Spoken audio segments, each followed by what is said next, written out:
Price the Lord. ஆமீன். இரண்டாம் நாள் உபவாச கூடுகைக்கு கலந்து கொள்ளும்படியாக வந்திருக்கிற எல்லா தேவ பிள்ளைகளையும் கர்த்தரும் அருமை இரட்சகருமாகிய இயேசு கிறிஸ்துவின் நாமத்தினாலே அடியான் வாழ்த்தி ஆசீர்வதிக்கிறேன். கர்த்தருடைய கரங்களோடு கூட இருப்பதாக. ஆமென். நேற்றுக்கு எத்தனை பேருக்கு இந்த உபவாச கூடுகை ஆசீர்வாதமாக இருந்தது? Praise the Lord. ஹல்லேலூயா. ஆமாம், கர்த்தர் இந்த நாளிலே நம்மோடு கூட பேச போகிறார். இந்த நாளிலேயும் கர்த்தருடைய சமூகத்திலே காத்திருந்த போது கர்த்தர் நமக்கு என்று கொடுத்திருக்கிற அவருடைய விசேஷித்த வார்த்தையை நம்ம வாசிப்போம். அதே ஏசாயாவின் தீர்க்க தரிசன புஸ்தகம் நம்ம நேற்றைக்கு வாசித்த அதே தொடர்ச்சியான செய்தி தான். ஏசாயா தீர்க்க தரிசன புஸ்தகம் 37ஆம் அதிகாரம் 17ஆம் வசனத்தை மீண்டுமாய் வாசிங்க. பக்கம் 841 பழைய ஏற்பாடு. கர்த்தாவே, ஆமென், உமது செவியை சாய்த்து கேளும். கர்த்தாவே, ஆமென், நீர் உமது கண்களை திறந்து பாரும். ஆமென், சனக்கரிப்பு ஜீவனுள்ள தேவனை நிந்திக்கும்படிக்கு ஆமென், சொல்லி அனுப்பின வார்த்தைகளை எல்லாம் கேளும். ஆமென். இது அருமையான பரிசுத்தவானாகிய எசேக்கியா தீர்க்கது அந்த ராஜாவுடைய அருமையான ஜெபம், ஆண்டவரை நோக்கி ஏறெடுக்கிற ஒரு விண்ணப்பம். என் அருமையான தேவனுடைய பிள்ளைகளே, இந்த இடத்துல அவருடைய சூழ்நிலை பயங்கரமாக இருக்கிறது. அவருடைய போராட்டம் பயங்கரமாக இருக்கிறது. அவனுக்கு விரோதமாக கொத்தளங்கள் போடப்பட்டு இருக்கிறது. அந்த சனகரிப்பு என்கிற ஒரு மனுஷன் அவங்களுக்கு விரோதமாகவும் ஜீவனுள்ள தேவனை நிந்தித்தும் அந்த அருமையான எசேக்கியா ராஜாவை நிந்தித்தும் அவருடைய ஜனங்களை நிந்தித்தும் ரொம்ப படுமோசமாக பேசுகிற காரியத்தை தான் இந்த இடத்துல அந்த எசேக்கியா ராஜா தேவனுடைய ஆலயத்துக்கு வந்து அந்த இடத்துல தேவ சமூகத்தில் அவன் சொன்னதையெல்லாம் ஆண்டவருடைய கரத்தில் ஒப்பு கொடுத்து விட்டு, ஆண்டவரே இதை கண்ணோக்கி பாரும் என்று சொல்லி அவன் ஜெபிக்கிற அந்த விண்ணப்பத்தை தான் நம்ம இந்த பகுதியில் வாசிக்கிறோம்.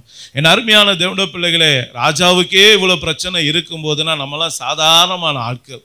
நம்மை போல ஆட்கள்லாம் யார் எங்கே போக முடியும்? நம்ம ஏசப்பா கிட்ட தான் வர முடியும். அதை தான் அங்கே அழகாக அவர் ஏறெடுத்தார். ஏன் அவர் தேவாலயத்துக்கு வந்து ஜெபம் பண்ணார்? உங்களுக்கு நல்லா தெரியும். சாலமோன்கிட்ட ஆண்டவர் என்ன சொன்னார்? தேவ ஆலயத்தில் வந்து நீங்கள் ஏறெடுக்க இடுக்கம் வரும்போது, நெருக்கம் வரும்போது, உங்களுக்கு விரோதமாக யுத்தங்கள் வரும்போது, சேனைகளால் சூழப்பட்டு இருக்கும்போது நீங்கள் இந்த ஆலயத்தில் வந்து நீங்கள் ஏறெடுக்கிற எல்லா விண்ணப்பங்களுக்கு நான் பதில் கொடுப்பேன்னு சொன்னார். பார்த்தீங்களா? அதனால் அந்த இடத்துல அவன் வந்து நிற்கிறான். அல்லேலூயா. அதே போல தேவன் சாலமோனுடைய ஜெபத்துக்கு அன்னைக்கு பதில் கொடுத்தார். இந்த ஆலயத்தில் ஏறெடுக்கப்படுகிற எல்லா விண்ணப்பங்களுக்கு நான் நிச்சயமா என்ன பண்ணுவேன்? பதில் கொடுப்பேன். என் கண்கள் இந்த இடத்துல திறந்த வண்ணமா இருக்கும், என் செவிகள் இந்த இடத்துல கேட்கும் என்று சொன்னார். அந்த வாக்குத்தத்தம் அப்படியே அன்றைக்கு எசேக்கியாவுடைய வாழ்க்கையில நிறைவேறி அவனுடைய போராட்டத்திலிருந்து கர்த்தர் அவனுக்கு விடுதலை கொடுத்தார். ஹல்லேலூயா. எந்த விதத்திலும் எசேக்கியா போய் யுத்தமே பண்ணல, கர்த்தர் அவனுக்காக யுத்தம் பண்ணினார். அதே போல என் அன்பு தேவ பிள்ளைகளை, இன்றைக்கு நாமும் கர்த்தருடைய ஆலயத்துக்கு, கர்த்தருடைய சபை கூடுகைக்கு நாம வந்திருக்கிறோம். இதே இடத்துல ஜீவனுள்ள தேவன் அன்றைக்கு எசேக்கியாவுக்கு பதில் கொடுத்தது போல இன்றைக்கு உங்களுக்கும் எனக்கும் நமக்கும் பதில் கொடுக்கும்படியாக இந்த இடத்துல அவர் உலாவிக் கொண்டு இருக்கிறதை உங்களால பார்க்க முடிகிறது. ஆதலால் என் அன்பு தேவ பிள்ளைகளை, இந்த இடத்துல இருந்து கர்த்தருடைய வார்த்தை உங்களுக்கு நேராக வரும்போது அதை ஆவலோடு உட்கொள்ளக்கூடிய ஒரு வாஞ்சையோடு தாகத்தோடு இங்கே இருக்கும்படியா அன்பாய் கேட்டுக்கொள்கிறேன். வேதம் சொல்லுகிறபடி அருமையான தேவனுடைய பிள்ளைகளை, இன்னைக்கு கர்த்தருடைய கண்கள் உங்களையும் என்னையும் கண்ணோக்கி பார்க்குமே. ஆனால் என்ன நடக்கும் நம்முடைய வாழ்க்கையில தெரியுமா? பாருங்க, வாசிப்போம். 2 நாளாகமத்தோட புஸ்தகம் 16ஆம் அதிகாரம் 9ஆம் வசனத்தை வாசிங்க. பக்கம் 560 பழைய ஏற்பாடு. 2 நாளாகமும் 16ஆம் அதிகாரம் 9ஆம் வசனம். தம்மை பற்றி உத்தம இருதயத்தோடு இருக்கிறவர்களுக்கு தம்முடைய வல்லமையை விளங்க பண்ணும்படி கர்த்தருடைய கண்கள் பூமியெங்கும் உலாவிக் கொண்டிருக்கிறது. இந்த விஷயத்தில் மதி இல்லாதவராய் இருந்தீர், ஆகையால் இது முதற்கொண்டு உமக்கு யுத்தங்கள் நேரிடும் என்றான். இங்க பாருங்க, அழகா ஆண்டவர் சொல்றாரு பாருங்க. தம்மை பற்றி உத்தம இருதயத்தோடு இருக்கிறவர்களுக்கு தம்முடைய வல்லமையை விளங்க பண்ணுவதற்காக கர்த்தருடைய கண்கள் பூமி எங்கும் உலாவிக் கொண்டு இருக்கிறது. நல்லா புரிந்து கொள்ளுங்க. இன்னைக்கு கர்த்தருடைய பார்வை ஏன் நம்ம மேல விழணும்? நம்ம குடும்பத்தின் மேல விழணும், நம்முடைய தனிப்பட்ட வாழ்க்கையின் மேல ஏன் விழணும் அப்படின்னா, என் அன்பு தேவ பிள்ளைகளே, நமக்கு விரோதமா எத்தனையோ போராட்டங்கள் இருக்கிறது, எவ்வளோ துக்கங்கள் இருக்கு, நமக்குள்ள எவ்வளோ வேதனைகள் இருக்கு, எவ்வளோ அவமானங்கள் இருக்கு, எவ்வளோ நிந்தைகள் இருக்கு, எவ்வளோ காரியங்களை உள்ளத்துல வைத்துக்கொண்டு இன்றைக்கு என் வாழ்க்கையில ஒரு விடுதலை கிடைக்காதா என்று ஏங்கி கொண்டு இருக்கிற நம்முடைய வாழ்க்கையில கர்த்தருடைய கண்கள் மாத்திரம் நம்மை பார்த்து விட்டால், அவருடைய பார்வை மாத்திரம் நம்ம மேல விழுந்து விட்டால், அவருடைய ஒரே ஒரு பார்வை நம்முடைய வாழ்க்கையை மாற்றிவிடும். அதுதான் இந்த வார்த்தை சொல்லுகிறது. என் அன்பு தேவ பிள்ளைகளை, கர்த்தருடைய கண்கள் உங்களை பார்க்கும் பொழுது உங்களுக்காக அவருடைய வல்லமை வெளிப்படும் என்பதை ஆண்டவர் சொல்லுகிறார். அந்த வல்லமை வெளிப்பட்டு உங்களுடைய வாழ்க்கையில அற்புதங்களை செய்யும். அந்த வல்லமை என்ற வார்த்தைக்கு ஆங்கில வேத பதத்தில் நீங்க பார்க்கும் பொழுது அவனை நான் பலப்படுத்துவேன் என்று சொல்லுகிறார். அந்த வல்லமை வெளிப்படும் போது அதுல உங்களுக்கு ஒரு பலன் இருக்கும். அது மாத்திரமல்ல, அவனுக்கு நான் துணையாக இருப்பேன் என்று அவர் சொல்லுகிறார். அப்ப அந்த வல்லமை என்ற வார்த்தைக்கு எத்தனை அர்த்தங்கள் இருக்குது பாருங்க. உங்களை பலப்படுத்துகிற அவருடைய வல்லமை, உங்களுக்கு துணையாக வரக்கூடிய ஒரு வல்லமை, உனக்கு சத்துவமாக இருக்கிற வல்லமை இந்த இடத்துல அவருடைய கண்கள் படும் பொழுது நமக்காக வெளிப்படும் என்பதை வேதம் சொல்லுகிறது. ஆதலால் என் அன்பு தேவ பிள்ளைகளை, இன்றைக்கு கர்த்தருடைய கண்கள் நம்மேல விழும்படியாக நீங்க ஜெபித்து கொண்டே இருங்க. இன்றைக்கு உங்க வாழ்க்கையில அந்த வல்லமை வெளிப்பட்டு அன்றைக்கு எசேக்கியாவோட வாழ்க்கையில அற்புதம் செய்தது போல, அன்றைக்கு ஆகாருடைய வாழ்க்கையில அற்புதம் செய்தது போல, அன்றைக்கு இஸ்ரவேலருடைய வாழ்க்கையில அற்புதங்களை செய்தது போல, இன்றைக்கு உங்களுடைய என்னுடைய வாழ்க்கையில கர்த்தருடைய வல்லமை வெளிப்பட்டு அற்புதங்களை செய்யும். விசுவாசத்தோடு காத்திருங்க. ஹல்லேலூயா. இரண்டாவதாக, கர்த்தருடைய கண்கள் நம்ம மேல படும்பொழுது நமக்கு என்ன ஆசீர்வாதம் கிடைக்கும்? எஸ்ராவின் புஸ்தகம் 5ஆம் அதிகாரம் 5ஆம் வசனத்தை வாசிங்க. இந்த சொல்லப்படுகிற காரியங்கள் நமக்காக கர்த்தர் பிரத்யேகமாக கொடுத்தது. குறித்து வைத்து கொள்ளுங்க, அதை தியானிங்க, உரிமை பாராட்டி ஜெபிங்க. அதுல இருந்து கர்த்தர் உங்களோடு பேசுவார். ஆமென். ஆனாலும் ஆமென். இந்த செய்தி தரியவனிடத்திற்கு போய் எட்டுகிற வரைக்கும் இவர்கள் யூதருடைய மூப்பரின் வேலையை தடுக்காதபடிக்கு அவர்களுடைய தேவனின் கண் அவர்கள் மேல் வைக்கப்பட்டிருந்தது. ஆமென். நல்லா கவனிங்க. உங்க தேவனுடைய கண் உங்கள் மேல வைக்கப்படும் போது, உங்கள் மேல் படும்போது, என் அன்பு தேவ பிள்ளைகளை, உங்க வேலைகள் ஒன்றும் தடைப்படாது என்று கர்த்தர் சொல்லுகிறார். நீங்க என்னென்ன காரியங்களெல்லாம் செய்யணும்னு நினைக்கிறீங்களோ, எந்தெந்த காரியங்களெல்லாம் நடப்பிக்கணும்னு நினைக்கிறீங்களோ, எதெல்லாம் உங்களுக்கு வாய்க்க பண்ணணும் என்று நினைக்கிறீங்களோ, அது எல்லாமே தடைபடாமல் இருக்கணும்னா இன்னைக்கு உங்களுக்கும் எனக்கு நம்ம ஏசப்பாவுடைய கண்கள் நம்ம மேல விழணும். நம்ம அவருடைய பார்வை நம்ம மேல பார்க்கணும். அந்த பார்வை மாத்திரம் பட்டுச்சுன்னா உங்க வேலை தடைபடாது, உங்க வருமானம் தடைபடாது, உங்க உயர்வு தடைபடாது, உங்களுக்காக கர்த்தர் செய்கிற காரியங்கள் ஒன்றும் தடைபடாது. அதைதான் கர்த்தர் இன்றைக்கு நம்மோடு கூட பேசுகிறார். மூன்றாவதாக, கர்த்தருடைய கண்கள் நம்ம மேல விழும்போது என்ன நடக்கும்? அதே எஸ்ராவின் புஸ்தகம் 6ஆம் அதிகாரம் 14ஆம் வசனத்தை வாசிங்க. அப்படியே யூதரின் மூப்பர் கட்டினார்கள். தீர்க்கதரிசியாகிய ஆகாயும் இத்தோவின் குமாரனாகிய சகரியாவும் தீர்க்க தரிசனம் சொல்லி வந்தபடியினால் அவர்களுடைய காரியம் கைகூடி வந்தது. அவர்களுடைய காரியம் கைகூடி வந்தது. என் அன்பு தேவ பிள்ளைகளை, கர்த்தருடைய கண்கள் உங்க மேல இருக்கும் போது உங்களுக்கு ஆண்டவர் கொடுக்கிற அடுத்த காரியம் என்ன? உங்க காரியங்கள் கைகூடி வரும் என்று கர்த்தர் சொல்லுகிறார். அது அனுகூலமாய் வரும் என்று கர்த்தர் சொல்லுகிறார். ஒருவரும் அதை எதிர்க்க முடியாது என்று கர்த்தர் சொல்லுகிறார். அதை கர்த்தர் வாய்க்க பண்ணுவேன் என்று சொல்லுகிறார். இது கர்த்தருடைய வாய் இதை சொல்லிட்டு கர்த்தருடைய கரம் அதை செய்து முடிக்கும். ஆமென். ஆதலால் என் அன்பு தேவ பிள்ளைகளே, இன்றைக்கு கர்த்தர் உங்களுடைய காரியங்களை வாய்க்க பண்ண போகிறார். எத்தனையோ நாளா நிறைய காரியங்கள் தடைப்பட்டு இருக்கலாம், எத்தனையோ பிரச்சனைகள் தடைப்பட்டு இருக்கலாம், சில காரியங்கள் கைகளை வருவது போல இருந்திருக்கும். ஆனால் அதெல்லாம் தள்ளி போய் ஒன்றும் இல்லாம அதுக்குண்டான ஒரு சோர்ஸே இல்லாம போய் இருக்கலாம். ஆனால் இன்றைக்கு கர்த்தர் சொல்லுகிறார், அவருடைய கண்கள் உங்க மேல விழும்போது என் அன்பு தேவ பிள்ளைகளை, உங்களுக்கு காரியங்கள் கைகூடி வரும் என்று கர்த்தர் சொல்லுகிறார். இந்த உபவாச நாளிலே கர்த்தரையே நம்பி வந்திருக்க உங்களுக்கு கர்த்தருடைய கண்கள் உங்களை நோக்கி பார்த்து கொண்டு இருக்கிறது. அன்னைக்கு அற்புதம் செய்த அதே கண்கள், அந்த எசேக்கியாவுடைய வாழ்க்கையில அற்புதம் செய்த அதே கண்கள், தாவீதின் வாழ்க்கை அற்புதம் செய்த அதே கண்கள் என் பிள்ளைகளே உங்களுடைய வாழ்க்கையில அற்புதம் செய்யும்படியாக, உங்க காரியங்கள் வாய்க்கும்படியாக, உங்க எண்ணங்கள் சித்திக்கும்படியாக, உங்க மன விருப்பங்கள்லாம் நிறைவேறும்படியாக இன்றைக்கு கர்த்தர் உங்களுக்கு காரியத்தை வாய்க்க பண்ண போகிறார். அல்லேலூயா. ஆமென். அடுத்ததாக இன்னொரு காரியத்தை பார்ப்போம். எஸ்ரா 6ஆம் அதிகாரம் 22ஆம் வசனத்தை வாசிங்க. புளிப்பில்லாத அப்ப பண்டிகையை 7 நாளாக சந்தோஷத்துடனே ஆசரித்தார்கள். கர்த்தர் அவர்களை மகிழ்ச்சியாக்கி அவர்கள் கைகளை இஸ்ரவேலின் தேவன் என்னும் தேவனுடைய ஆலயத்தின் வேலையிலே பலப்படத்தக்கதாய் அசீரியருடைய ராஜாவின் இருதயத்தை அவர்கள் பட்சத்தில் சார்ந்திருக்க பண்ணினார். என் அன்பு தேவ பிள்ளைகளை, கர்த்தருடைய கண்கள் உங்க மேல என் மேல இருக்கும்போது நமக்கு சாதகமாக சில நபர்களுடைய காரியங்களை அவர் சார்ந்திருக்க பண்ணுவார். அவங்களுடைய காரியங்கள்லாம் உங்களுக்கு சாதகமா முடியும். உங்களுடைய காரியங்கள் நீங்க என்ன நினைக்கிறீங்களோ அதெல்லாம் அவங்க வந்து செஞ்சு கொடுப்பாங்க. உங்க என்ன தேவை இருக்கோ அந்த தேவையை அவர்கள் மூலமாக கர்த்தர் உங்களுக்கு வாய்க்க பண்ணுவார். அவர்கள் சாய பண்ணுவார். மனுஷருடைய கண்கள்ல தயவு கிடைக்க செய்வார். சில மனுஷங்க தேடி வந்து உனக்கு ஒத்தாசை செய்ய போறாங்க.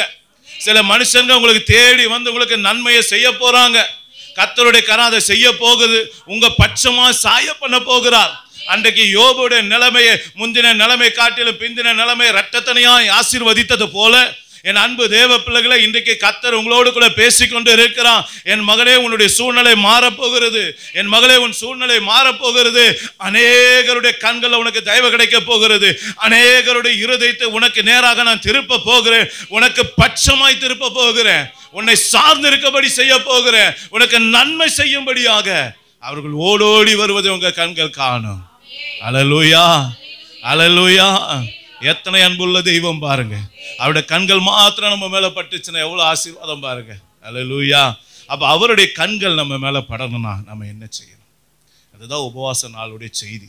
அப்ப இன்னைக்கு அருமையான தேவனுடைய பிள்ளைகளை அவருடைய கண்கள் நம்ம மேல படணும்னு நம்ம என்ன செய்யணும் அப்படின்னா, எஸ்ரா 5ஆம் அதிகாரம் 1-2 வசனங்களை வாசிங்க.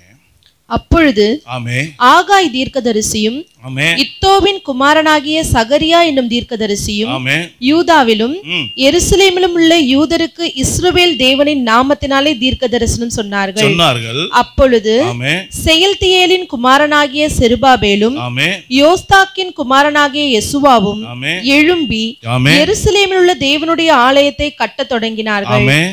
அவர்களுக்கு திடன் சொல்ல தேவனுடைய தீர்க்கதரிசிகளும் இருந்தார்கள். ஆமென். அருமையான தேவனுடைய பிள்ளைகளே, இன்னைக்கு இந்த நம்ம வாசித்த கர்த்தருடைய கண்கள் பதிங்கப்பட்ட இந்த ஜனங்களுடைய காரியங்களை குறித்து தான் ஆண்டவர் நம்மோடு கூட பேசுகிறார். இவங்க எப்படி கர்த்தருடைய கண்கள்ல தயவை பெற்று கொண்டாங்க, கர்த்தருடைய கண் எப்படி அவங்க மேல் பதியப்பட்டது என்பதற்கு தான் இந்த காரணங்கள் ஆண்டவர் சொல்றார். இன்னைக்கு அவங்களுடைய வாழ்க்கையில நடந்தது போல நம்முடைய வாழ்க்கையில நடக்கணும்னா, என் அன்பு தேவ பிள்ளைகள், அன்றைக்கு அந்த பிள்ளைகள் எழும்பி கர்த்தருடைய வார்த்தையின்படியாக ஆலயத்தை கட்டினார்கள். நல்லா புரிந்து கொள்ளுங்க, அதுல ஒரு ஆழமான ஒரு காரியம் இருக்கு. கர்த்தருடைய வார்த்தையின்படியாக ஆலயத்தை கட்டணும். நீங்களா ஒரு சுயமாக ஒரு சுய அறிவோடு சுய ஞானத்தோடு சுய புத்தியோடு சில காரியங்களை செய்வதல்ல ஆராதனை, செய்வதல்ல ஜெபம், செய்வதல்ல கர்த்தரை நோக்கி பார்க்கிற காரியங்கள். அது கர்த்தருடைய வார்த்தை என்கிற அஸ்திபாரத்தின் மேல கட்டப்பட்டதா இருக்கணும். கர்த்தருடைய வார்த்தையின்படியாக இருக்கிற ஆலயமாக இருக்கணும். அதுதான் கர்த்தர் இன்னைக்கு கட்டும்படியாக உங்களையும் என்னையும் அழைக்கிறார். என் அருமையான தேவனுடைய பிள்ளை, அது தேவனுடைய வார்த்தையாக இருக்கிறது. அந்த தேவனுடைய வார்த்தை என்கிற அஸ்திபாரத்தின் மூலமாக நீங்களும் நானும் ஆலயத்தை கட்ட வேண்டும் என்று கர்த்தர் சொல்லுகிறார். ஆலயத்தை பழுது பார்க்க வேண்டும் என்று கர்த்தர் சொல்லுகிறார். நம்ம எல்லாருக்கும் நல்லா தெரியும், தேவன் நமக்கு சொல்லுகிற புதிய ஏற்பாட்டில் ஆண்டவர் சொல்லி இருக்கிற ஆலயம் என்பது எதை குறிக்கிறது? 1 கொரிந்தியரின் புஸ்தகம் 3ஆம் அதிகாரம் 16ஆம் வசனத்தை வாசிங்க. ஆலயத்தை கட்ட சொன்னார் இல்லையா வேதத்தில். ஆலயம் என்பது எதை குறிக்கிறது? 1 கொரிந்தியர் 3ஆம் அதிகாரம் 16ஆம் வசனத்தை வாசிங்க. நீங்கள் தேவனுடைய ஆலயமாய் இருக்கிறீர்கள் என்றும் ஆமென், தேவனுடைய ஆவி உங்களில் வாசமாய் இருக்கிறார் என்றும் அறியாதிருக்கிறீர்களா? ஆமென். நல்லா கவனிங்க, நாமே ஆண்டவருடைய ஆலயமா இருக்கிறோம். யாரு? நாம தான் தேவனுடைய ஆலயம். இன்னும் துல்லியமா சொல்லணும்னா 1 கொரிந்தியர் 6ஆம் அதிகாரம் 19ஆம் வசனத்தை வாசிங்க. உங்கள் சரீரமானது நீங்கள் தேவனாலே பெற்றும் உங்களில் தங்கியும் இருக்கிற பரிசுத்த ஆவியினுடைய ஆலயமாய் இருக்கிறது என்றும் நீங்கள் உங்களுடையவர்கள் அல்லவென்றும் அறியீர்களா? ஆமென். நல்ல கவனிங்க, உங்க சரீரம் நாமன்னு சொல்லிட்டு அதை இன்னும் டெப்தா கொண்டு போறார் ஆண்டவர். என்ன சொல்றாரு? உங்க சரீரம் தான் தேவனுடைய ஆலயம், பரிசுத்த ஆவியினுடைய ஆலயமா இருக்கு. அப்ப இந்த சரீரமாகிய இந்த ஆலயத்தை நீங்களும் நானும் கட்டி எழுப்பணும் அப்படின்னு ஒரு வார்த்தை சொல்லப்படுது. அல்லது ஏற்கனவே நாம ஆலயமா இருக்கிறோம் என்றால் அந்த ஆலயத்தை நம்ம பழுது பார்க்கணும் என்று வேதம் சொல்லுகிறது. எசேக்கியாவோட காலத்துல இது நடந்தது, யோசியாவோட காலத்துல இது நடந்தது. ஒவ்வொரு பரிசுத்தவான்களும் எழும்பும் போது அவர்கள் நாட்கள்ல இருந்த தேவனுடைய ஆலயத்தை அவர்கள் பழுது பார்த்தார்கள் என்று வேதம் சொல்லுகிறது. என் அன்பு தேவ பிள்ளைகளை, அதே போல இன்றைக்கு உங்களுடைய சரீரமாகிய ஆலயத்தை இன்றைக்கு நீங்களும் நானும் பழுது பார்க்க வேண்டிய ஒரு கட்டாயத்தமான வார்த்தை கர்த்தர் நமக்கு கொடுக்கிறார். நேற்றைய தினத்திலே ஆண்டவர் சில பேருக்கு கண்கள்ல ஆபரேஷன் பண்ணார். நேற்றைய தினத்திலே கர்த்தர் சில பேருக்கு ஹார்ட்ல ஆபரேஷன் பண்ணார். வார்த்தையின்படியாக அந்த வார்த்தைக்கு கீழ்ப்படிந்த வாழ்க்கையில அந்த காரியங்கள் நடந்ததை நீங்க பார்த்து இருப்பீங்க. இன்றைக்கு கர்த்தர் நம்மோடு கூட ஆவிக்குரிய ரீதியில பேச விரும்புகிறார். அப்ப அருமையான தேவனுடைய பிள்ளைகளே, இந்த ஆலயம் என்பது அந்த ஆலயத்துக்குள்ள சில காரியங்கள் இருக்கணும். உங்களுக்கே நல்லா தெரியும் ஆலயத்துல என்னென்ன இருக்கும். உடன்படிக்கை பெட்டி உண்டு, ஆலயத்துல என்ன இருக்கும், அடுத்ததா பலிபீடம் உண்டு, ஆலயத்துல அடுத்து என்ன இருக்கும், அந்த சமூக தப்பங்கள் உண்டு. முக்கியமானதை நான் சொல்றேன், அது மாத்திரம் இல்லை, என்னது, குத்து விளக்கும் இருக்கும். இதுல ரெண்டு காரியத்தை இன்னைக்கு நம்ம பார்க்க போகிறோம். முதலாவதாக பலிபீடத்தை குறித்து நம்ம பார்க்க போறோம். பலிபீடத்தை குறித்து வசனம் என்ன சொல்லுது பாருங்க. இந்த தேவ ஆலயத்தை முதல்ல கட்டும் போது அந்த இஸ்ரவேலர்கள் என்ன செய்யறாங்க நீங்க நல்லா பாருங்க. எஸ்ரா 3ஆம் அதிகாரம் 2ஆம் வசனத்தை வாசிங்க. பக்கம் 592 பழைய ஏற்பாடு எஸ்ராவின் புஸ்தகம் 3ஆம் அதிகாரம் 2ஆம் வசனத்தை வாசிங்க. அப்பொழுது யோசதாக்கின் குமாரனாகிய யெசுவாவும் அவன் சகோதரராகிய ஆசாரியரும் செயல்தியேலின் குமாரனாகிய செருபாபேலும் அவன் சகோதரரும் எழும்பி தேவனுடைய மனிதனாகிய மோசேயின் நியாய பிரமாணத்தில் எழுதியிருக்கிறபடி சர்வாங்க தகனங்களையும் பலியிடும்படிக்கு இஸ்ரவேலுடைய தேவனின் பலிபீடத்தை கட்டினார்கள். பலிபீடத்தை கட்டினார்கள். அப்ப அருமையான தேவனுடைய பிள்ளைகளே, இன்னைக்கு நம்முடைய ஆலயத்தை கட்டணும், ஆலயத்தை பழுது பார்க்கணும் அப்படின்னா இந்த ஆலயத்துக்குள்ள கர்த்தர் சொல்லுகிற முதலாவது காரியம் பலிபீடம் இருக்க வேண்டும். நல்லா கவனிங்க. நீங்க பலி செலுத்துவதற்கு என்ன இருக்கணுமா, பலிபீடம் இருக்க வேண்டும் என்று ஆண்டவர் சொல்லுகிறார். அப்ப அருமையான தேவனுடைய பிள்ளைகளை, புதிய ஏற்பாடுல பலிபீடத்தை எதற்கு அடையாளமா இருக்கு நீங்க நல்லா யோசனை பண்ணி பாருங்க. இந்த பலிபீடம் என்பது உங்களோட வாழ்க்கையினுடைய ஜெபத்துக்கு அது அடையாளமா இருக்கு. ஏன்னா பலிபீடத்தை குறித்து வெளிப்படுத்தின விசேஷத்துல ஏற்கனவே சில வசனங்களை உங்களுக்கு காட்டி கொடுத்தேன். என்ன சொன்னேன், பலிபீடத்துல இருந்து தூப வர்க்கலாகிய உங்களுடைய ஜெபங்கள் என்ன ஆச்சு, தேவ சமூகத்துக்கு எழும்பிச்சு அப்படின்னு சொல்லப்பட்டிருக்கு. அப்ப பலிபீடம் என்பது எதற்கு அடையாளமா இருக்கு, அந்த தூப வர்க்கம் எதற்கு அடையாளமா இருக்குன்னா உங்க ஜெபம் சம்பந்தப்பட்ட ஒரு காரியத்துக்கு அது அடையாளமா இருக்கு. அப்ப இன்னைக்கு அருமையான தேவனுடைய பிள்ளைகளே, அங்கே இஸ்ரவேலர் பலி செலுத்துவதற்கு ஒரு பலிபீடம் இருந்தது அல்லவா, அதே போல இன்றைக்கு உங்களோட வாழ்க்கையில ஒரு பலிபீடம் இருக்கிறதா, உங்களுக்கு என்று ஒரு தனி ஜெப அறை இருக்கிறதா, அதுல தனி ஜெப நேரம் இருக்கிறதா என்பதை கர்த்தர் கேட்கிறார். அதுதான் பலிபீடம். அப்ப இன்றைக்கு உங்க வாழ்க்கையில உங்களுக்கு தனித்துவமா ஜெபிக்கிறதுன்னு ஒரு இடத்தை நீங்க ஒதுக்கி வச்சிருக்கீங்களா? சின்ன வீடா இருக்கட்டும், பெரிய வீடா இருக்கட்டும், அதுல ஒரு சின்ன ஒரு மூலையில கர்த்தரோடு நீங்க பேசுவதற்காக, கர்த்தரை நோக்கி பார்ப்பதற்காக ஒரு இடத்தை ஒதுக்கி அந்த இடத்துல தினந்தோறும் ஜெபிக்கிற வழக்கம் இருக்கா? அதுதான் பலிபீடம். ஜெபிக்கிறதுக்கு நேரம் ஒதுக்கிறீங்களா? இஷ்டம் போல ஜெபிக்கிறது அல்ல. ஒரு பரிசுத்தவானா இப்படிதான் ஜெபிப்பான். தானியேல் 3 வேளை ஜெபித்தான். அவன் 3 வேளை ஜெபிக்கிறதுக்கு ஒரு டைம் டேபிள் போட்டு வச்சிருந்தான். அதே போல என் அன்பு தேவ பிள்ளைகளை, இன்னைக்கு உபவாச கூடுக என்பதை நான் நேற்றுக்கே சொன்னேன். இது ஒரு ஆபரேஷன் தியேட்டர் தான். இங்க வந்து உள்ள போய் என்னென்ன பார்ட்டெல்லாம் டேமேஜ் ஆயிருக்கு எல்லாத்தையும் சரி பண்ணாம ஒரு சரீரம் நல்லா இயங்காது. அதே போல ஒரு வண்டியை என்ன ஏது பழுது பார்க்காம அந்த வண்டியை ஓட வைக்க முடியாது. அதே போல உங்க ஆவிக்குரிய வாழ்க்கையில இருக்கக்கூடிய எல்லா குளறுபடிகளை சரி செய்யக்கூடிய இடம் இதுதான். இங்க சரி செய்யறதுக்கு ஆண்டவர் சில காரியங்களை பேசுவார். அந்த வார்த்தைகளை கீழ்ப்படிஞ்சு நடக்கிறவங்க வாழ்க்கை நன்றா ஆவிக்குரிய வாழ்க்கை ஓடும். உங்க ஆவிக்குரிய வாழ்க்கையில நீங்க ஜெயமா இருப்பீங்க, ஆசீர்வாதமா இருப்பீங்க. அதற்கு வார்த்தைக்கு இடம் கொடுக்க ஒப்பு கொடுங்க. அல்லேலூயா. அப்ப இன்னைக்கு உங்க வீட்டுல ஒரு ஜெப வரைய வைங்க.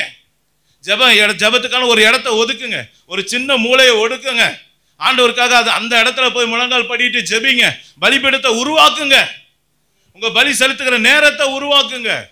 இதை கர்த்தர் நம்மிடத்தில் எதிர்பார்க்கிறார். முதலாவது அந்த பலிபீடத்துல என்ன பண்ணணுமா பாருங்க. அடுத்த வசனம் வாசிங்க. அதே எஸ்ரா புஸ்தகம் 3:3.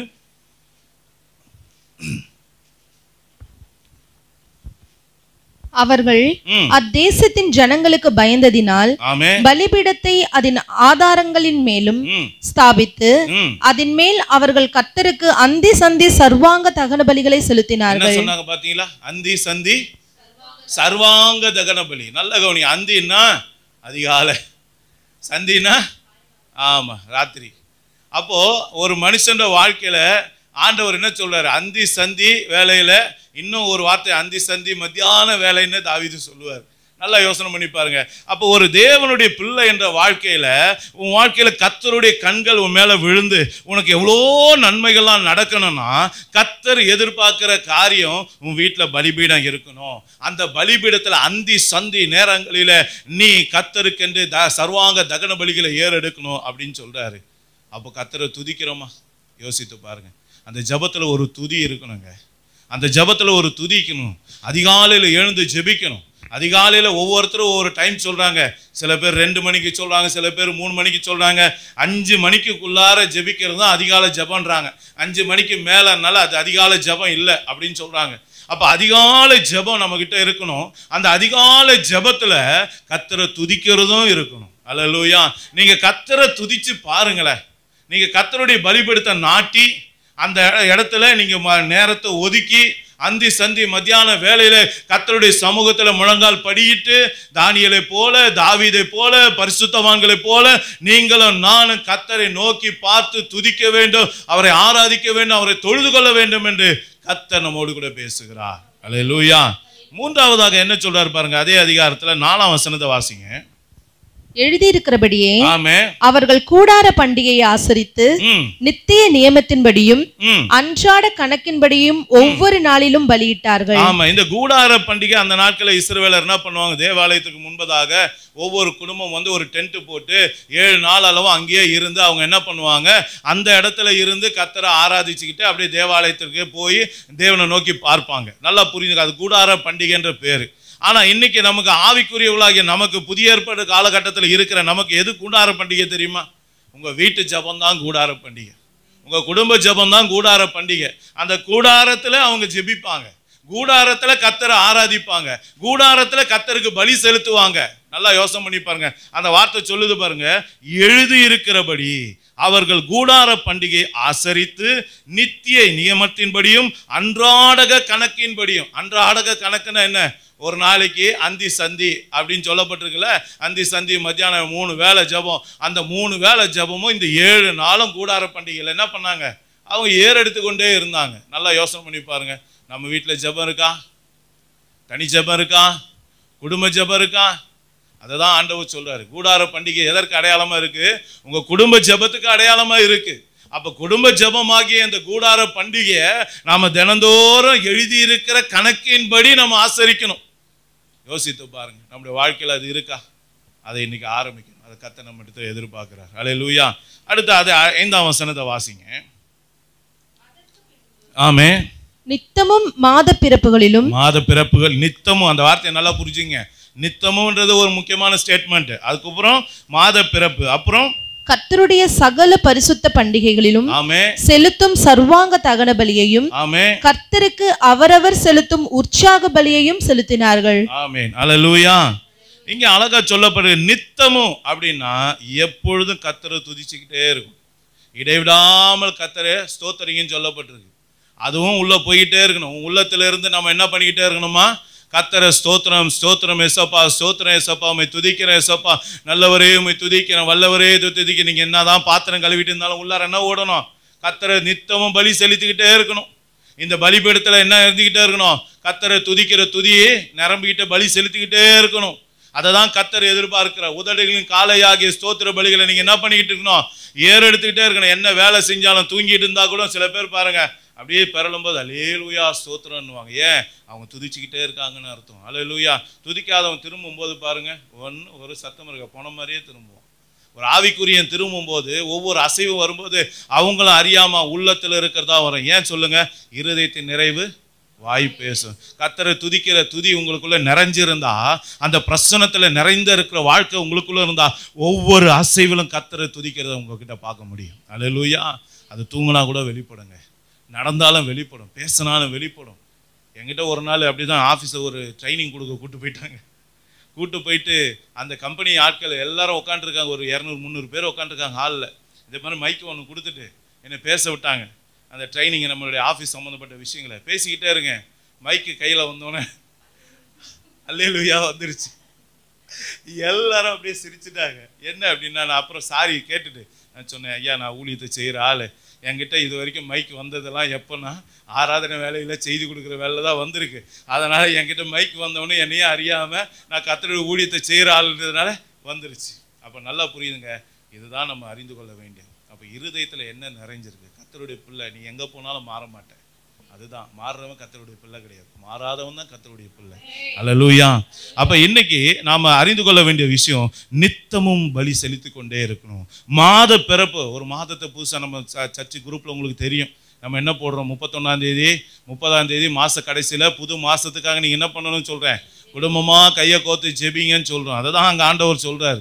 பண்டிகை நாட்கள், நமக்கு பண்டிகை என்னது, நமக்கு சபை கூடுதலும் ஒரு பண்டிகை தான், கிறிஸ்மஸ் வருது பண்டிகை தான், நம்ம எப்பெல்லாம் விசேஷ கூடுகளாம் வைக்கிறோமோ எல்லாமே பண்டிகை தான். இந்த பண்டிகை நாட்களில் நீங்கள் கர்த்தருக்கு என்ன பண்ணணும், பலியை செலுத்தணும். அதுவும் எப்படி சொல்றாரு, சர்வாங்க தகனம் பலியை செலுத்தணுமா. அந்த வசனத்தை இன்னொரு வாட்டி பாருங்க, உற்சாக பலிகளையும் நீங்க என்ன பண்ணணும், ஏறெடுக்கணும்னு சொல்லப்பட்டிருக்கு. நல்லா பார்த்துங்க. அப்போ நம்மகிட்ட ஒரு உற்சாகம் இருக்கணுங்க, கர்த்தரை துதிக்கிறதுல, கர்த்தரை ஆராதிக்கிறதுல ஒரு உற்சாகம். அதை தான் திரும்ப திரும்ப சொல்றேன், நீங்க சோம்பலா நீங்க கொடுத்தீங்கன்னா அந்த பலி ஏற்கப்படாது. ஏன்னா ஆண்டவர் சொல்றாரு, பலி செலுத்தும் போது முடமா இருக்கக்கூடாது, ஊனா இருக்கக்கூடாது, அதுக்கு வியாதி இருக்கக்கூடாது, பல்லு இல்லாதது ஆண்டவருக்கு செலுத்தக்கூடாது, விரல் இல்லாதது ஆண்டவருக்கு செலுத்தக்கூடாது. ஆண்டவருக்கு செலுத்த வேண்டியது பழுதற்ற பலிகளை செலுத்தணும். அல்லேலூயா. நல்ல கொழுத்த காரியத்தை செலுத்தணும், உகந்ததை செலுத்தணும், உச்சிதமானதை செலுத்தணும். அதுதான் கர்த்தர் அங்கீகரிக்கிற பலி. அந்த பலியே அப்படி சொன்னார்னா நம்ம ஸ்தோத்திர பலிகளை எப்படி ஒரு சோர்வோடு ஜெபித்தா அந்த ஜெபத்தை கேட்பாரா? யோசனை பண்ணி பாருங்க. ஏதோ கடமைக்காக ஒரு ஸ்தோத்திரம் பண்றோம், அம்மா திட்டுறாங்க, அப்பா திட்டுறாங்க, வீட்டுக்காரர் திட்டுறாரு அப்படின்னு சொல்லி மனுஷனுக்காக துதிக்கிறீங்களா? ஜெபம் ஏற்கப்படாது. யோசனை பண்ணி பாருங்க. அப்ப இன்னைக்கு ஆலயத்துல பலிபீடம் சரியா இருக்கணும். இந்த பலிபீடம் அதனோட ஆதாரத்துல ஸ்தாபிக்கப்படணும். இதுதான் ஆதாரம். சரியான முறையில செய்யணும், சரியான முறையில நமக்குள்ள ஒரு வகுத்து வச்சிருக்கணும். ஆவிக்குரியவனா இப்படிதான் இருப்பான், நாம விகற்பமான ஜாதி, இதைதான் கர்த்தர் நம்ம இடத்துல சொல்லுகிறார். அப்ப இன்னைக்கு நம்ம கிட்ட இந்த காரியத்தெல்லாம் நம்ம செய்யணும். பாருங்க, இதோடு கூட ரோமர் 12ஆம் அதிகாரம் 1ஆம் வசனத்தை வாசிங்க. ரோமர் 12ஆம் அதிகாரம் 1ஆம் வசனம், பக்கம் 221, பழைய புதிய ஏற்பாடு. அப்படி இருக்க சகோதரரே, நீங்கள் உங்கள் சரீரங்களை பரிசுத்தமும் தேவனுக்கு பிரியமுமான ஜீவ பலியாக ஒப்புக் கொடுக்க வேண்டும் என்று தேவனுடைய இரக்கங்களை முன்னிட்டு உங்களை வேண்டிக் கொள்ளுகிறேன். இதுவே நீங்கள் செய்யத்தக்க புத்தியுள்ள ஆராதனை. ஆமா, உங்க சரீரத்தை நீங்க என்ன பண்ணணுமா, பரிசுத்தமும் தேவனுக்கு பிரியமான ஜீவ பலியாக ஒப்பு கொடுக்கணும். நல்லா புரிந்து கொள்ளுங்க. நீங்க ஆராதிக்க வரும்போது, நீங்க துதிக்க வரும்போது, வீட்டிலயா இருக்கட்டும், ஆலயத்துல இருக்கட்டும், எங்க வந்து கர்த்தரை தேடும்படியா வரீங்களோ நீங்க பரிசுத்தமா உங்களை காத்துக்கொள்ளணும். நல்லா புரிந்து கொள்ளுங்க. ஆலயத்துல வந்து திடீர்னு ஞாயிற்றுக்கிழமை மட்டும் உங்களுக்கு பரிசுத்தம் வந்துடாது. ஒரு மனுஷன் எல்லா நாளும் கர்த்தரோடு இருக்கும்போது மட்டும்தான் உங்களால பரிசுத்தம் ஆகிக்கிட்டே இருக்க முடியும். ஏன்னா அவர் பரிசுத்தர். அந்த பரிசுத்தரோடு நீங்க பழக பழகதான், அவரோடு நடக்கதான், அவரோடு பேசதான் உங்களுக்குள்ள பரிசுத்தம் வரும். மோசே கர்த்தரை போய் பார்த்தான், அவர் உலகத்தை பிரகாசிக்கிற மெய்யான ஒளி அல்லவா. அவரை பார்க்க இந்த மோசையோட முகத்துல பிரகாசம் வந்துருச்சு. இந்த பிரகாசத்தை பார்க்க முடியல இஸ்ரவேலரால. நல்லா புரிந்து கொள்ளுங்க. அப்ப நீங்க தேவனோட பழக அவருடைய சுபாவம் உங்களுக்குள்ள வரும். நீங்க அவரோட பழக அவருடைய பரிசுத்தம் உங்களுக்குள்ள வரும். நீங்க அவரோட பழக அவருடைய வல்லமை உங்களுக்குள்ள வரும். நீங்க அவரோட பழக நீங்க அவரை போல மாறிடுவீங்க. அல்லேலூயா. இதுதான் ஆவிக்குரிய உச்ச நிலை. நாம இல்ல, இனி வாழ்வது கிறிஸ்துவே. அதுதான் இன்னைக்கு வேணும். அல்லேலூயா. இதுதான் புத்தியுள்ள ஆராதனைன்றார். நல்லா புரிந்து கொள்ளுங்க. இன்னைக்கு நாம என்ன மாதிரி ஒரு ஆராதனை செய்துகிட்டு இருக்கோம் யோசித்து பாருங்க. ஆண்டவர் அன்னைக்கு அந்த இருந்த கால ஜனத்தை என்ன சொல்றாரு பாருங்க. அதே எஸ்ரா புஸ்தகத்தை திரும்ப எடுங்க, 6ஆம் அதிகாரம் 21ஆம் வசனத்தை வாசிங்க. 6:21 அவங்க எப்படி ஆராதனை பண்ணாங்க, பலி செலுத்தினாங்கன்னு சொல்லப்பட்டிருக்கு பாருங்க. அப்படியே சிறையிருப்பிலிருந்து திரும்பி வந்த இஸ்ரவேல் புத்திரரும் இஸ்ரவேலின் தேவனாகிய கர்த்தரை நாடும்படி பூலோக ஜாதிகளின் அசுத்தத்தை விட்டு, நல்ல கவனிங்க, இந்த வார்த்தையை பிடிச்சுங்க, பூலோக ஜாதிகளுடைய அசுத்தத்தை விட்டு. இதுதான் நம்ம கற்றுக்கொள்ள வேண்டிய முக்கியமான ஒரு காரியம். ஆண்டவர் எங்கேயுமே பேட்டனை மாத்திர ஆளே கிடையாது. நல்லா புரிந்து கொள்ளுங்க. ஆளுக்கு ஏத்தா போல, காலத்துக்கு ஏத்தா போல, நேரத்துக்கு ஏத்தா போல, பச்சோந்திய போல மாறுகிறவர் ஆண்டவர் அல்ல. அவர் அப்பவும் அப்படிதான், இப்பவும் அப்படிதான், எப்பவுமே அப்படிதான். அவர் நேற்றும் இன்றும் என்றும் மாறாதவர். அவர் மோசேக்கு என்ன கட்டளை கொடுத்தாரு அதே தான் சாலமோன் தேவாலயம் கட்டும் போதும் கொடுத்தாரு, அதே தான் செருபாபேல் கட்டும் போதும் கொடுத்தாரு. இன்னைக்கு நமக்கும் அதே தான் கொடுக்கிறாரு. நல்லா புரிந்து கொள்ளுங்க. அந்த ஆலயம் இப்படிதான் இருக்கணும்னா இப்படிதான் இருக்கணும், இப்படிதான் உடுத்தணும்னா இப்படிதான் உடுத்தணும், இப்படிதான் பேசணும்னா இப்படிதான் பேசணும், இப்படிதான் சாப்பிடணும்னா இப்படிதான் சாப்பிடணும், இப்படிதான் கீழ்ப்படியணும்னா இப்படிதான் கீழ்ப்படியணும், இப்படிதான் நடக்கணும்னா இப்படிதான் நடக்கணும். இதுதான் கர்த்தருடைய வார்த்தை. கர்த்தர் யாருக்காகவும் வார்த்தையை மாத்திக்க மாட்டார். அல்லேலூயா. ஆமா, வார்த்தையின்படி நடந்தா ஆசீர்வாதம். வார்த்தையின்படி நடக்கலனா தாவீதுக்கு என்ன கொடுத்தாரு? ஒரு அடி கொடுத்தாரு பாருங்க. அந்த அடி வேணாமா நமக்கு? அல்லேலூயா. அப்ப நம்ம நல்லா புரிந்து கொள்ளணும். இன்னைக்கு அந்த எஸ்ராவோட புஸ்தகத்துல வாசிக்கும் போது அவங்க ஆலயத்தை கட்டி அந்த பலியை செலுத்தும் போது, தேவனை ஆராதிக்கும் போது என்ன சொன்னாங்க? பூலோக ஜாதிகளுடைய எல்லா அருவருப்புகளை விட்டு விட்டு ஆராதிக்கணும். நல்லா கவனிச்சிங்களா? அதான் அந்த வார்த்தையோட அடையாளம். அப்போ நீங்க அதோட ஆராதிக்கிறது அல்ல. அந்த ஆராதனைக்கு பேர் என்ன தெரியுங்களா? நீதிமொழிகள் 15:8 வாசிங்க. நீங்க உலகத்தாருடைய காரியத்தை உள்ளுக்குள்ள வச்சுக்கிட்டு, பூலோகத்தினுடைய ஜனங்களுடைய காரியங்களை உள்ளத்துக்குள்ள வச்சுக்கிட்டு தேவனை ஆராதிச்சா அது என்ன? துன்மார்க்கனுடைய பலி கர்த்தருக்கு அருவருப்பானது. அருவருப்பானது. துன்மார்க்கனுடைய, யார் துன்மார்க்கன்? உங்களுக்கு நான் ஏற்கனவே சொன்னேன். சங்கீதம் 50ஆம் அதிகாரத்துல நீங்க வாசிச்சு பாத்தீங்கன்னா 15ஆம் அதிகார வசனத்துக்கு மேல பாருங்க. துன்மார்க்கன் யார்? ஆண்டவருடைய வார்த்தையை புறம்பே தள்ளி போட்டவன், ஆண்டவருடைய வார்த்தையை அசட்டை பண்ணுகிறவன், முதுகு பின்பாக தூக்கி போட்டு எல்லாரோட போல ஒன்னா வாழுகிறவன், அவன் தான் துன்மார்க்கன். உலகத்தோடு ஒத்து போறவன் துன்மார்க்கன். பூலோக ஜாதியோட பழக்க வழக்கங்களை தன்னுடைய பழக்கமாக ஆக்கி கொண்டவன் தான் துன்மார்க்கன். அந்த துன்மார்க்கனுடைய பலி கர்த்தர் அங்கீகரிக்க மாட்டார். நல்லா புரிந்து கொள்ளுங்க. அந்த ஆராதனை ஏற்கப்பட மாட்டாது. இன்னைக்கு அதை தான் கர்த்தர் நம்மகிட்ட சொல்றாரு. இப்போ என்ன ஆராதனை நம்ம நடத்துறோம்? என்ன ஆராதிக்கிறோம்? எப்படிப்பட்ட துதிகளை ஏறெடுக்கிறோம்? எப்படிப்பட்ட பலிபீடத்தை கட்டுகிறோம்? எப்படிப்பட்ட தேவ சமூகத்தில் நம்ம இருக்கிறோம்? அந்தி சந்தி மத்தியான வேலையில நாம உலக காரியத்தோடு கூட பலி செலுத்துகிறது வீணான ஆராதனை ஆண்டவர் சொல்றார். நல்லா யோசனை பண்ணி பாருங்க. ஒண்ணு கர்த்தர் தெய்வமானால் கர்த்தரை பின்பற்றுங்க, இல்ல பாகால் தெய்வமானால் பாகாலை பின்பற்றுங்க. ஆத்துல ஒரு கால் சேத்துல ஒரு கால் இல்ல. உலக சிநேகம் தேவனுக்கு விரோதமான பகை. நல்லா புரிந்து கொள்ளுங்க. இதுதான் ஆண்டவர் சொல்றாரு. அப்ப உலக மனுஷனுடைய பழக்க வழக்கங்கள், பேச்சுகள், சுபாவங்கள் எதுவும் உங்களுக்குள்ள நெருங்காதபடிக்கு காத்துக்கொள்வதுதான் ஒரு பரிசுத்த ஆலயத்தினுடைய பலிபீடமாய் இருக்கிறது. அல்லேலூயா. அப்ப இன்றைக்கு என் அன்பு தேவ பிள்ளைகளை, நான் எப்படி பலி செலுத்துறேன்? எந்த மாதிரி பலி செலுத்துறேன்? எப்படிப்பட்ட ஆராதனை ஏறெடுக்கிறேன்? என் வீட்டில் எப்படி ஏறெடுக்கிறேன்? வீட்டில் ஒரு வாழ்க்கை, சபையில ஒரு வாழ்க்கையா, அல்லது ஆபீஸ்ல ஒரு வாழ்க்கை, காலேஜில் ஒரு வாழ்க்கை, ஸ்கூல்ல ஒரு வாழ்க்கை, இங்க ஒரு வாழ்க்கையா? யோசித்து பாருங்க. இல்ல, ரெண்டகமான காரியம் கர்த்தர் விரும்ப மாட்டார். ரெண்டகம் பண்றது கர்த்தர் அருவருக்கிறான். அது மாறுபாடான வாழ்க்கை. மாறுபாடு உள்ளவன் அவன் நிலையற்றவனா தான் தெரியுமா? அவனோட வாழ்க்கையில எல்லாமே அவனுக்கு நேர்கிறதா எடாகுடமா தான் இருக்கும்.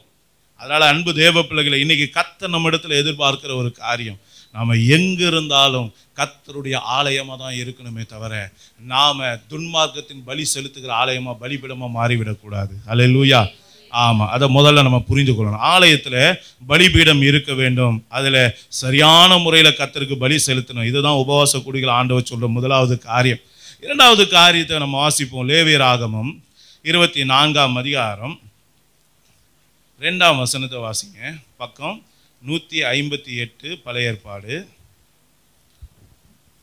குத்துவிளக்கு எப்பொழுதும் எரிந்து கொண்டிருக்கும்படி அதற்காக இடித்து பிழிந்த தெளிவான ஒலிவ எண்ணெயை இஸ்ரவேல் புத்திரர் உன்னிடத்தில் கொண்டு வரும்படி அவர்களுக்கு கட்டளையிடு. ஆமென். குத்து விளக்கு இரண்டாவது நம்ம சொன்னோம். என்ன, முதல்ல பலிபீடத்தை பத்தி பார்த்தோம். இப்ப இரண்டாவது குத்து விளக்கு.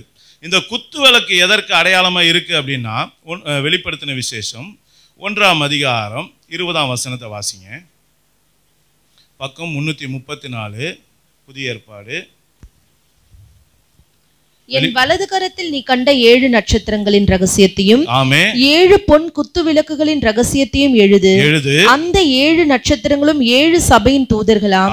நீ கண்ட 7 குத்து விளக்குகளும் 7 சபைகளாம். 7 சபைகளாம். நல்ல கவனி. குத்து விளக்குல நீங்க பாத்தீங்கன்னா தேவாலயத்தின் குத்து விளக்கு எப்படி இருக்குன்னா இப்படி இருக்கும். நல்லா பாருங்க. இப்படி 2, இப்படி 2, இப்படி வரும். அடுத்து இப்படி ஒன்று, நடுவில் ஒன்று இருக்கும். இதெல்லாம் ஒரே குழால இணைஞ்சே வரும். நல்லா புரிந்து கொள்ளுங்க. இது எல்லாமே ஒவ்வொன்றுத்துல ஒவ்வொரு அகல் இருக்கும். இதுதான் அங்கே நீங்கள் குத்து விளக்கில் நீங்கள் பார்க்க முடியும். அந்த ஒவ்வொரு தண்டு இருக்கு பார்த்தீங்களா, ஒவ்வொரு விளக்கு எறியக்கூடிய அந்த இது இருக்கு பாருங்க, அது ஒவ்வொன்றையும் ஆண்டவர் என்ன சொல்றாருன்னா அது சபையை சொல்றாரு. அதனால அந்த சபைக்கு ஒரு தூதன் இருக்கான், அவன் வந்து ஆண்டவர் கையில் இருக்க நட்சத்திரம்னு சொல்லப்பட்டிருக்கு. அப்போ இன்னைக்கு அந்த குத்து விளக்கு எதற்கு அடையாளமா இருக்கு? சபைக்கு அடையாளமா இருக்கு. சபைன்னா நம்ம கூடி வர்றதுக்கு பேரு சபை கூடுகை. நல்லா புரிந்து கொள்ளுங்க. நம்ம எல்லாரும் இப்போ உலக ஆட்கள்லாம் சொல்றது போல நம்ம ஒரு இயேசுவின் சர்ச்சு, ஏஜி சர்ச்சு, ஏசிஐ சர்ச்சுன்னு சொல்றோம் பாருங்க, அதெல்லாம் சர்ச்சு கிடையாது. நல்லா புரிஞ்சுங்க. அதெல்லாம் சபை கிடையாது.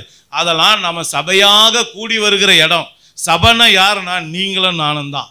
யார் ஒருவர் மீட்கப்பட்டு இருக்கிறாங்களோ, எகிப்திலிருந்து மீட்கப்பட்டு வந்தவங்களை அன்னைக்கு இஸ்ரவேலர்கள் என்ற சபையார என்று அறிவிக்கப்பட்டாங்க. ஆனா இன்னைக்கு யார் ஒருவர் பாவத்திலிருந்து இயேசு கிறிஸ்துவின் ரத்தத்தால கழுவப்பட்டு பரிசுத்தமாக்கப்பட்டு இருக்கிறார்களோ, ரட்சிக்கப்பட்டு இருக்கிறார்களோ, அவர்களை தான் இன்னைக்கு வேதம் சபைன்னு சொல்லுகிறது.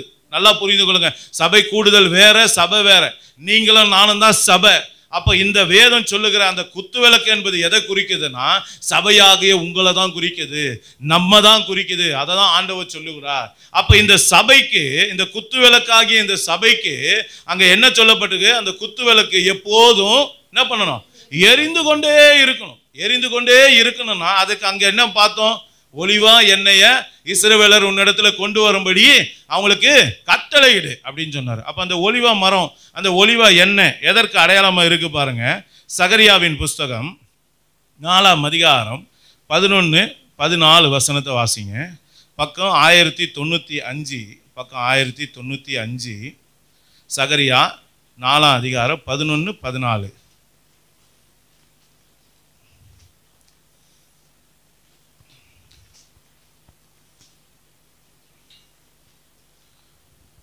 நாலாம் அதிகாரம் 11 அப்புறம் 14ஆம் வசனம். பின்பு நான் அவரை நோக்கி குத்து விளக்குக்கு வலது புறமாகவும் அதற்கு இடது புறமாகவும் இருக்கிற இந்த 2 ஒலிவ மரங்கள் என்னவென்று கேட்டேன். அப்பொழுது அவர், இவைகள் இரண்டும் சர்வ லோகத்துக்கும் ஆண்டவராய் இருக்கிறவரின் சமூகத்தில் நிற்கிற அபிஷேகம் பெற்றவர்கள் என்றார். நல்லா புரிஞ்சுக்கிட்டீங்களா? ஒலிவ மரம்னா எதை குறிக்குது? ஒலிவ மரம் என்ன எதை குறிக்குது? நல்லா கவனிச்சுட்டீங்களா? யாரை குறிக்குது? அபிஷேகம் பண்ணப்பட்டவர்களை குறிக்குது. அடுத்ததா இது யாரை இன்னும் குறிக்குதுன்றதை இன்னொரு வார்த்தையும் வாசிப்போம். வெளிப்படுத்தின விசேஷம் 11ஆம் அதிகாரம் 4ஆம் வசனத்தையும் வாசிங்க. வெளிப்படுத்தின விசேஷம் 11:4, பக்கம் 343, புதிய ஏற்பாடு. பூலோகத்தின் ஆண்டவருக்கு முன்பாக நிற்கிற 2 ஒலிவ மரங்களும் 2 விளக்கு தண்டுகளும் இவர்களே. நல்லா கவனிச்சீங்களா? அங்க அபிஷேகம் பண்ணப்பட்டவர்கள் சொல்லப்பட்டிருக்கு. இங்க என்ன சொல்லப்படுது? ஒலிவ மரங்களும் 2 விளக்கு தண்டுகளும் இவர்களே அப்படின்னு சொல்லப்பட்டிருக்கு. அப்ப நல்லா புரிந்து கொள்ளுங்க. உங்களையும் என்னையும் சபையாக அழைத்திருக்கிற, குத்து விளக்காக அழைக்கப்பட்டிருக்கிற நாம எப்படிப்பட்டவர்களா இருக்கணும்னா, அபிஷேகம் பண்ணப்பட்டவர்களா இருக்கணும். இந்த அபிஷேகம் பண்ணப்பட்டவர்களால தான் அந்த சபை, அந்த அபிஷேகம் பண்ணப்பட்ட நபர்கள் தான் பிரகாசிக்கக்கூடிய ஆட்கள், குத்து விளக்காக வெளிச்சம் கொடுக்க வேண்டிய ஆட்கள். இந்த அபிஷேகம் நிறைந்த ஒரு வாழ்க்கை உங்களுக்குள்ள இருக்கணும். அப்பதான் உங்க குத்து விளக்காகி இந்த பலிபீடத்துல, இந்த குத்து விளக்குல வெளிச்சம் எப்போதும் இருக்கணும். ஆண்டவர் சொல்றார், உனக்குள்ள இருள் வராம இருக்கணும்னா உனக்கு அபிஷேகத்தை நீ அதிகப்படுத்து. உனக்குள்ள எந்த விதமான சத்துருடைய போராட்டம் வராம இருக்கணும்னா உனக்குள்ள அபிஷேகத்தை அதிகப்படுத்து. அந்த அபிஷேகம் பெருக பெருக உன் விளக்கு நல்லா எரியும். உன் விளக்கு நல்லா எரிய எரிய உன் வாழ்க்கையில இருக்க இருள்லாம் மறைஞ்சு போகும். அதை தான் ஆண்டவர் சொல்லுகிறார். நல்லா புரிந்து கொள்ளுங்க.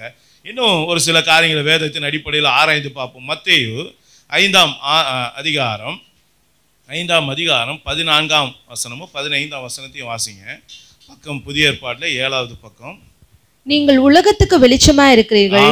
மலையின் மேல் இருக்கிற பட்டணம் மறைந்திருக்க மாட்டாது. விளக்கை கொளுத்தி மரக்காலால் மூடி வைக்காமல் விளக்கு தண்டின் மேல் வைப்பார்கள். அப்பொழுது அது வீட்டில் உள்ள யாவருக்கும் வெளிச்சம் கொடுக்கும். நல்ல நீங்க உலகத்துக்கு வெளிச்சம் சொல்றாரு. முதலாவது அபிஷேகம் பண்ணப்பட்ட சபையாக குத்து விளக்காக இருக்கிற நீங்களும் நானும் எதற்கு அடையாளமா? உலகத்துக்கு வெளிச்சம் கொடுக்க அழைக்கப்பட்டு இருக்கிறோம். அது மாத்திரம் இல்ல, உன் வீட்டுல இருக்கிற ஆட்களுக்கு வெளிச்சம் கொடுக்க வேண்டிய ஆளு நீதான். நீ நல்லா எரிஞ்சாலே, உன் ஆவிக்குரிய வாழ்க்கையில உன் அபிஷேகம் நல்லா இருந்தாலே உன் வீட்டுல எந்த இருளும் அண்டாது. உன் கணவனை அண்டாது, உன் மனைவியை அண்டாது, உன் பிள்ளைகளை அண்டாது, உன் வருமானத்தை அது தடை பண்ணாது. உன் போக்கு வரத்தும் ஆசீர்வதிக்கப்பட்டு இருக்கிறோம். உன் அபிஷேகமானது எல்லா நுகத்தடிகளை முறிக்கும். உனக்கு அந்த அபிஷேகமானது உனக்குள்ள கொழுந்து விட்டு எரிய எரிய நீ அனைவருக்கு வெளிச்சம் கொடுக்கிற பாத்திரமா மாறி போவ. அதனாலதான் ஆண்டவர் சொல்றாரு, இந்த குத்து விளக்கு சபைக்கு அடையாளமா இருக்கிறது. என் அன்பு தேவ பிள்ளைகளை, இன்னைக்கு அபிஷேகம் பண்ணப்பட்ட நீ எழும்பி பிரகாசிக்கும் போதுதான் இந்த உலகத்துல இருக்கிற ஆத்துமாக்கள் ரட்சிக்கப்படுவாங்க. நீ எழும்பி பிரகாசித்ததான் உன் காலத்து ஜனங்கள் ரட்சிக்கப்படுவாங்க. உன் சபை கொழுந்து விட்டு எரியும். உன் சபை ஷைன் ஆகும். கர்த்தரால் எடுத்து பயன்படுத்த முடியும். யோசித்து பாருங்க. இன்னைக்கு நாம அபிஷேகம் பண்ணப்பட்ட நாம உலகத்துக்கு வெளிச்சன்றதை மறந்து போயிட்டோம். நாம உலகத்துக்கு உள்ள வீட்டுல இருக்கவங்களுக்கு நாம தான் வெளிச்சம் கொடுக்க வேண்டிய ஆட்கள் நம்ம மறந்து போயிட்டோம். இப்படி ஒவ்வொரு ஆளும் மறந்து போனதுனால்தான் நம்ம குடும்பங்கள் இன்னைக்கு சத்துருவுக்கு கூடாரமா மாறி போச்சு. சந்துரு உள்ள புகுந்து நம்மளை விளையாட்டு காட்டிக்கிட்டு இருக்கான். எல்லா பக்கமும் நெருக்கத்தை கொண்டு வர காரணம் என்ன? எந்த பக்கமும் வாசல் திறந்துருக்கு. அதனால என்ன ஆகும்? கூரை இல்லாத வீடு என்ன ஆகும்? மேலேருந்து என்ன போட்டாலும் விழும். அல்லேலூயா. காரி துப்புனாலும் விழும். யோசனை பண்ணி பாருங்க. கல் வந்தாலும் விழும், மழை வந்தாலும் விழும், பனி பெஞ்சாலும் விழும், எது வந்தாலும் விழும். அதே போல் கேட்டு திறந்துருந்தா நாயும் வரும், திருடனும் வருவான், எல்லாம் வருவாங்க. நம்மகிட்ட இருக்கிறதெல்லாம் என்ன பண்ணுவாங்க? அபகரிப்பாங்க. அப்போ நல்லா புரிந்து கொள்ளுங்க. இன்னைக்கு அபிஷேகம் பண்ணப்பட்ட நீங்களும் நானும் எப்பொழுதும் எரிந்து கொண்டே இருக்கணும். குத்துவிளக்கு, ஆலயத்தில் குத்துவிளக்கு எரிந்து கொண்டே இருக்கணும். அப்போ இப்படி இருந்தால் தான் கர்த்தருடைய பார்வை நம்ம மேலே விழும். இன்னைக்கு உள்ள வீட்டில் வர்ற ஆட்களுக்கு நம்ம வெளிச்சம் கொடுக்குற ஆளாக இருக்கிறோமா? வீட்டில் இருக்கிற ஆள் என்னை பார்த்து மனம் திரும்புகிற அளவுக்கு என் வாழ்க்கை இருக்கான்? என் புருஷன் என்னை பார்த்து மனம் திரும்புகிறானா? ஆண்டவர் அழகா பேதுரு மூலமா வார்த்தையை சொன்னாரு. ஸ்திரீகளே, உங்க புருஷனுக்கு நீங்க எந்த போதனையும் பண்ண தேவையில்லை, உங்க நல்ல நடக்கையே என்ன பண்ணுமா அவங்கள ரட்சிக்கும் சொல்றாரு. இது ஸ்திரீகளுக்கு மட்டும் இல்ல, இதே வார்த்தையை தான் பவுல் தீமோத்தேயுக்கு சொல்றாரு. நீ போய் பிரசங்கமே பண்ண தேவையில்லடா, உன் வாழ்க்கை நல்லா இருந்தா, உன் நடக்க நல்லா இருந்தா உன்னை பார்க்கிறவங்களே மனம் திரும்புவாங்கன்னாரு. அல்லேலூயா. அது ஸ்திரீக்கு மட்டும், இது புருஷனுக்கு மட்டும் இல்ல. உபதேசம் என்பது எல்லாருக்கும் பொது. அதை கை கொள்ள வேண்டியது நம்ம கடமை. அல்லேலூயா. அப்ப நல்லா புரிந்து கொள்ளுங்க. இன்னைக்கு நம்முடைய வாழ்க்கையில மாற்றம் உண்டாகணும். நம்ம கொழுந்து விட்டு எரியறவளா இருக்கணும். நாம குத்து விளக்காய் இருக்கணும். நமக்குள்ள அந்த அக்கினி எப்போது பரிசுத்த அக்கினி எரிந்து கொண்டே இருக்கணும். நீங்க எழும்பி பிரகாசிக்க பிரகாசிக்க உங்க அபிஷேகம் அதிகமாக அதிகமாக, உங்க வல்லமை அதிகமாக அதிகமாக உங்க வாழ்க்கையில எந்த இருளும் அண்டாது என்று வேதம் சொல்லுகிறது. இன்னொரு வசனத்தை வாசிப்போம். லூக்கா 8ஆம் அதிகாரம் 16ஆம் வசனத்தை வாசிங்க. லூக்கா 8:16. ஒருவனும் விளக்கை கொளுத்தி அதை ஒரு பாத்திரத்தினாலே மூடவும் மாட்டான், கட்டிலின் கீழே வைக்கவும் மாட்டான். உள்ளே பிரவேசிக்கிறவர்கள் அதன் வெளிச்சத்தை காணும்படிக்கு அதை விளக்கு தண்டின் மேல் வைப்பான். ஒரே வார்த்தை தான். எப்படி இருக்கு பாருங்க. அங்க வீட்டுல இருக்கவங்களுக்கு வெளிச்சம், நீ உலகத்துக்கு வெளிச்சம். இங்க என்ன சொல்றாரு? உள்ளே பிரவேசிக்கிறவங்க, இன்னும் உள்ள வர வேண்டிய ஆட்கள் இருக்காங்க. ஆண்டவருடைய மந்தையில சேர வேண்டிய ஆட்கள் இன்னும் இருக்காங்க. தொழுவத்துக்கு வர வேண்டிய ஆட்கள் இருக்காங்க. தொழுவத்திலிருந்து ஓடி போன ஆட்கள் இருக்காங்க. அவங்களுக்கெல்லாம் வழிகாட்ட வேண்டிய ஆளு நீங்களும் நானும் தான். நீங்க தான் விளக்கு தண்டு, நீங்க தான் விளக்கு. நீ எரியிற எளிய அந்த வெளிச்சம் தான், அந்த பிரகாசம் தான் அவங்களை அந்த ஆத்துமாக்கள், சிதறி போன ஆத்துமாக்கள், புதிதா வரக்கூடிய ஆத்துமாக்களுக்கு வழிகாட்ட வேண்டியவனே நீ தான். நீயே தூங்கிக்கிட்டு இருந்தா, நீயே இருளா இருந்தா எப்படி? யோசனை பண்ணி பாருங்க. வீட்டுக்கு எப்படி வெளிச்சம் வரும்? உன் ஆலயத்தில் வெளிச்சமே இல்லைன்னா தேவன் எப்படி உலாவுவார்? எங்கும் இருளா இருந்தா அந்த இருள் எப்படி இருக்கும்? யோசனை பண்ணி பாருங்க. நீங்க எங்க இடறுவீங்க, எங்க விழுவீங்க, எதுவுமே தெரியாது. அப்ப இன்னைக்கு ஆண்டவர் சொல்றாரு, ஆலயத்துல குத்து விளக்கு இருக்கணும். அது மட்டும் இருந்தா போதாது, அதுக்கு எண்ணெய் இருக்கணும். அது மட்டும் இருந்தா போதாது, அது எரிஞ்சுக்கிட்டே இருக்கணும். அதை எரிஞ்சுக்கிட்டே இருக்கணும். அதுக்கு எண்ணெய் கொடுத்துக்கிட்டே இருக்கணும். உங்க வாழ்க்கையில நீங்க அபிஷேகம் பண்ணப்பட்டால் இன்னும் இன்னும் இன்னும் அந்த அபிஷேகத்தால நிறைந்து கொண்டே நிறைந்து கொண்டே நிறைந்து கொண்டே இருக்கணும். உங்க பாத்திரம் நிரம்பி வழிஞ்சுக்கிட்டே இருக்கணும். அந்த அபிஷேகமானது உங்களுக்கிட்ட கொழுந்து விட்டு எரிய எரிய நீங்க உலகத்துக்கு வெளிச்சமா மாறுவீங்க, உங்க வீட்டுக்கு வெளிச்சமா மாறுவீங்க, சபைக்கு வெளிச்சமா மாறுவீங்க. உங்க கால சபைக்கு, அதாவது தேவன் ஒவ்வொரு காலத்தையும் ஒரு சபையின் காலத்துல கொண்டு வருகிறார். வேதத்துல நீங்க பார்க்கிற எபேசு சபைன்றது ஒரு சபை அல்ல, அது ஒரு காலத்துல வாழ்கிற விசுவாச கூட்டம். அதே போல நீங்க பார்க்கிற சிமிர்னா என்பது ஒரு சபை அல்ல, அது ஒரு காலத்து ஜனங்களுடைய விசுவாச கூட்டத்தை அடையாளப்படுத்தி ஆண்டவர் சொல்லுகிறார். அதே போல இன்றைக்கு நாம வாழ்கிறது லவோதிகேயா சபையின் காலத்துல வாழ்கிறோம், கடைசி சபையின் காலத்துல வாழ்கிறோம். இந்த சபையின் காலத்துல பற்றி எரிய வேண்டிய குத்து விளக்கு நாம தான்.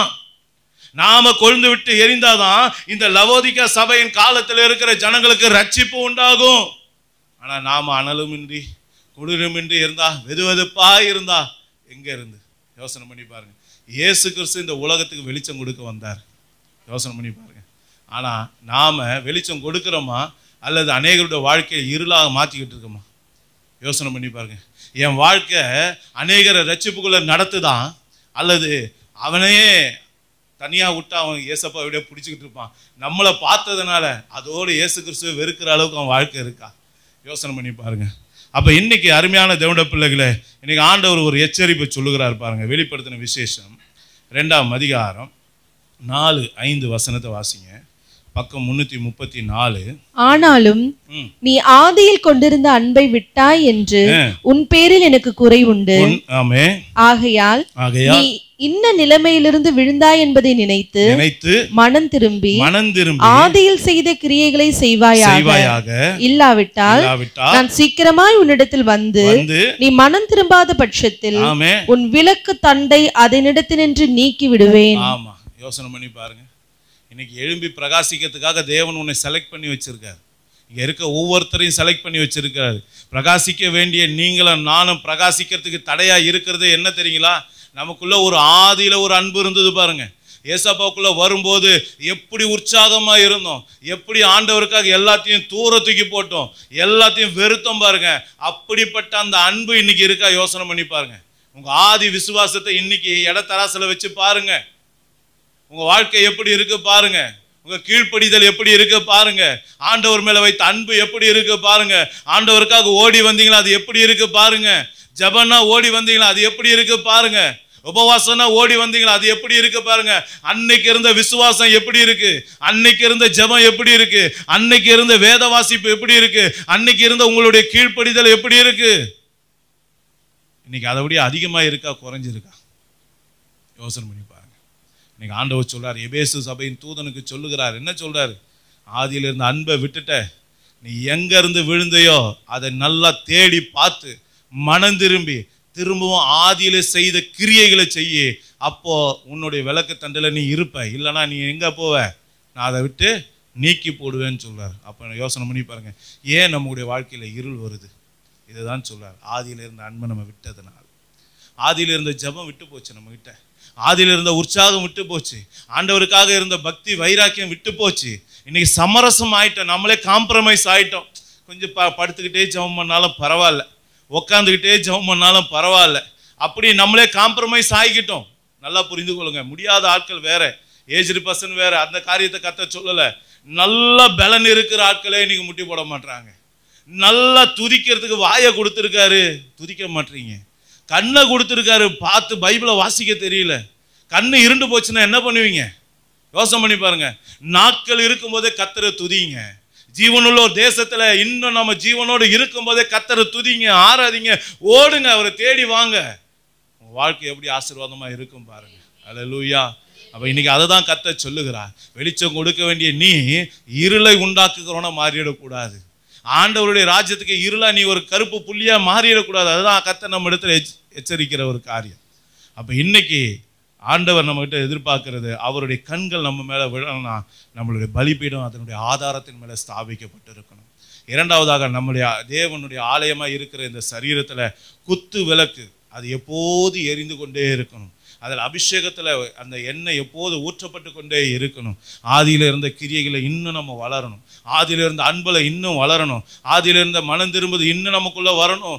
ஆதியில இருந்த கீழ்ப்படிதல், ஜபங்கள், வேத வாசிப்புகள், சபைக்கு ஓடோடி வருகிற காரியங்கள், ஆண்டவருக்கு கொடுத்த காரியங்கள், ஆண்டவரை நோக்கி பார்த்த காரியங்கள், ஆண்டவருக்காக வைராக்கியமா நின்ற காரியங்கள், இன்னைக்கு எல்லாவற்றையும் கர்த்தர் நம்மிடத்தில் எதிர்பார்க்கிறார்.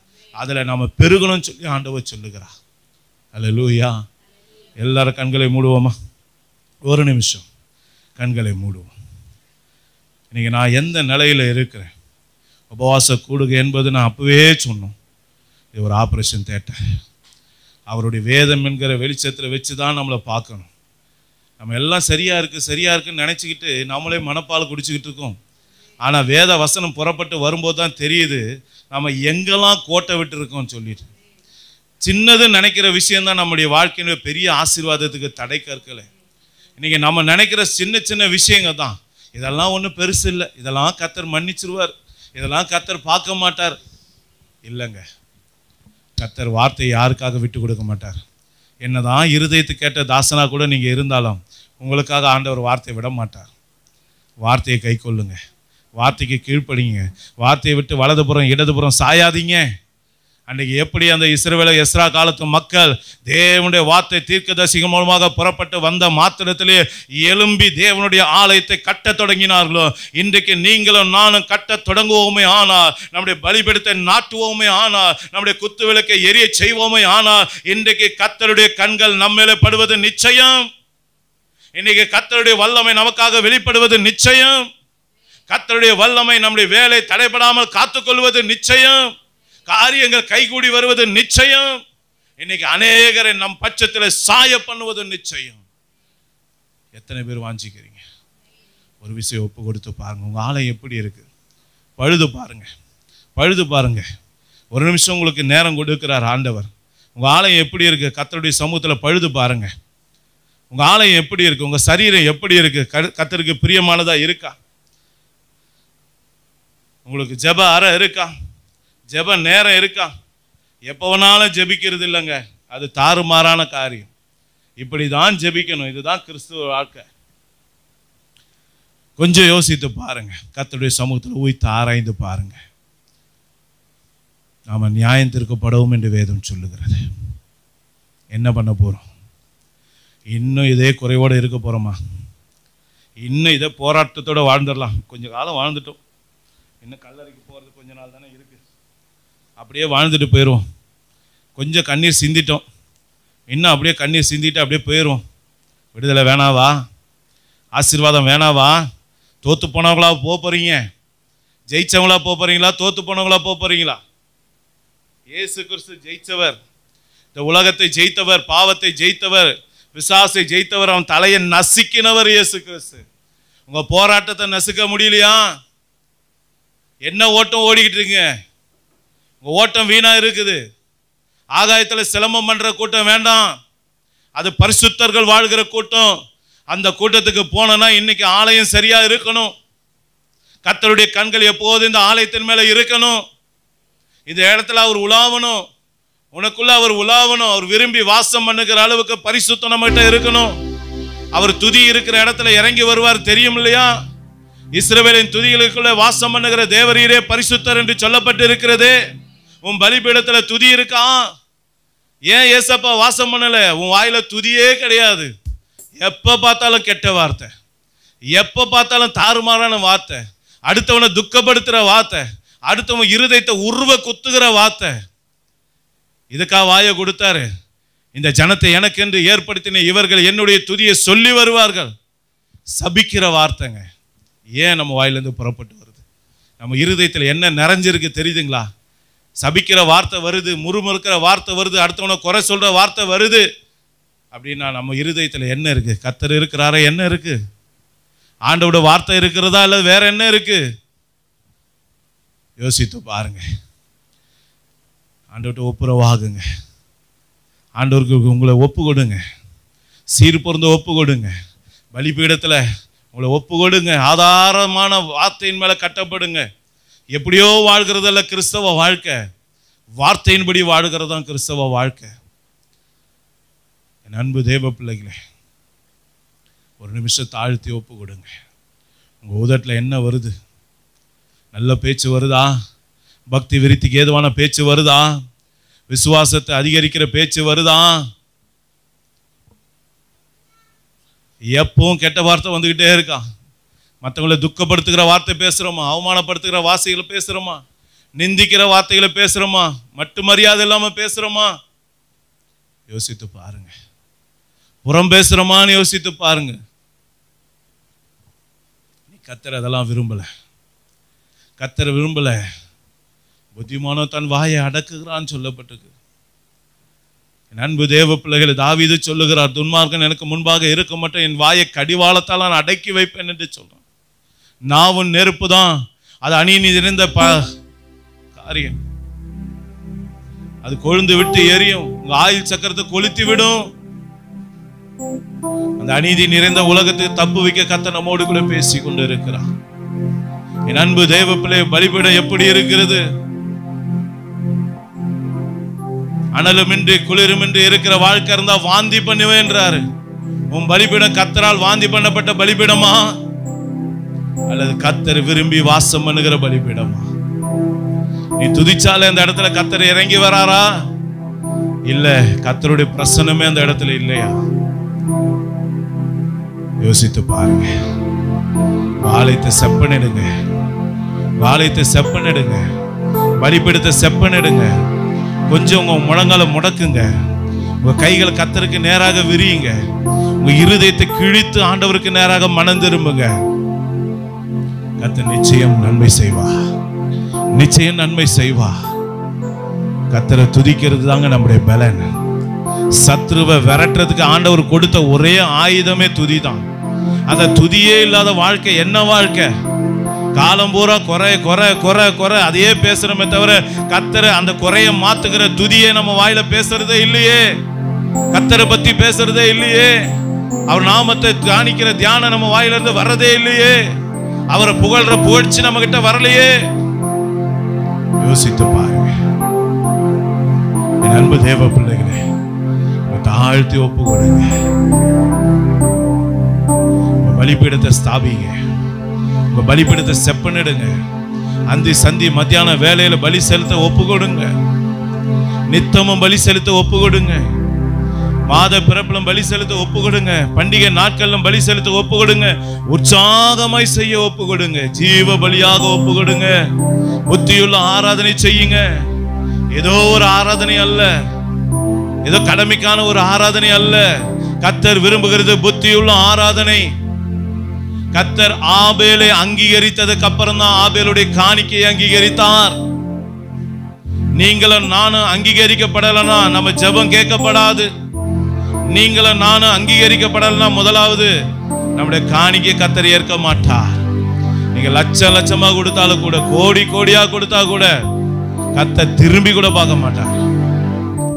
முதல்ல நாம அங்கீகரிக்கப்படணும். நாம அங்கீகரிக்கப்பட்டாதான் ஆசீர்வாதமே.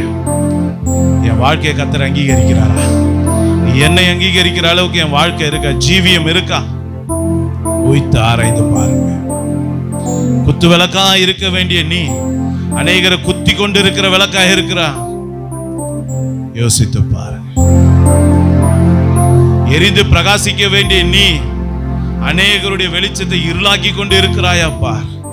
அநேகருடைய ஓட்டத்துக்கு தடையா இருக்கிறாயாப்பா. இடரல் உண்டாக்குறவனுக்கு ஐயோ என்று கர்த்தர் சொன்னார். என் அன்பு தேவ பிள்ளைகளே, இடரலற்றவர்களா இருக்கணும். எப்போதும் அபிஷேகத்துல நிறைய ஒப்பு கொடுங்க. கர்த்தரோடு பேசுங்க. மனுஷனோடு பேசினது போதும். மனுஷனோடு பேசி பேசி பேசி பேசி பாவத்தை சம்பாதிச்சது போதும், அக்கிரமத்தை சம்பாதிச்சது போதும், அடுத்தவங்களை பத்தி புறம் பேசுறது போதும்,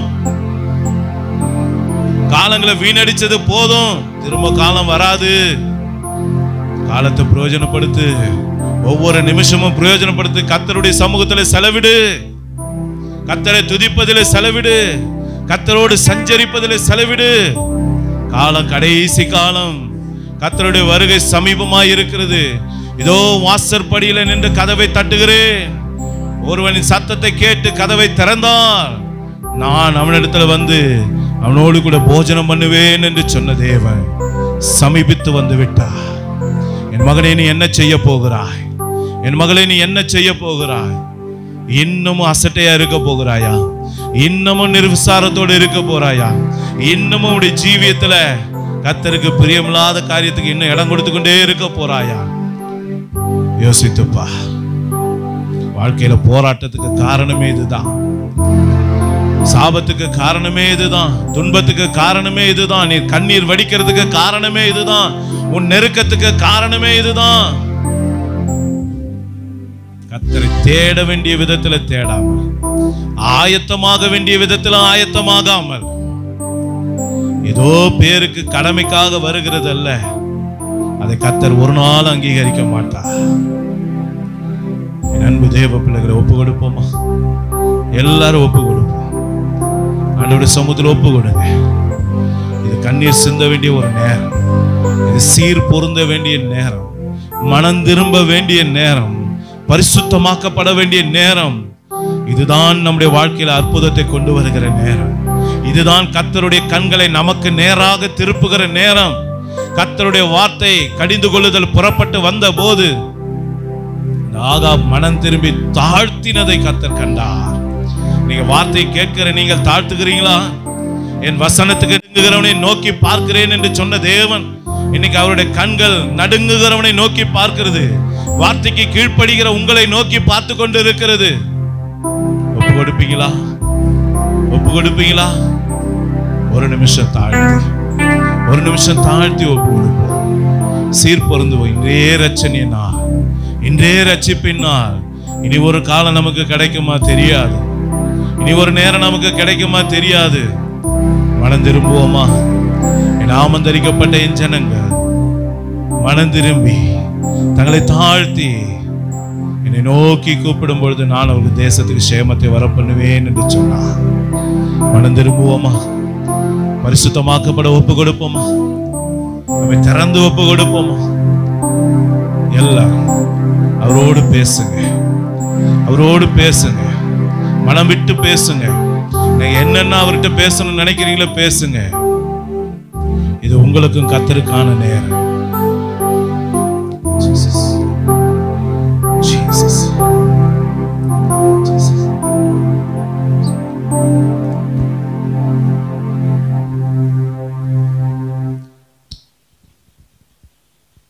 உடன்படிக்கை எனக்கு தந்து உந்தனின் பிள்ளையாய் தெரிந்தெடுத்தீர்.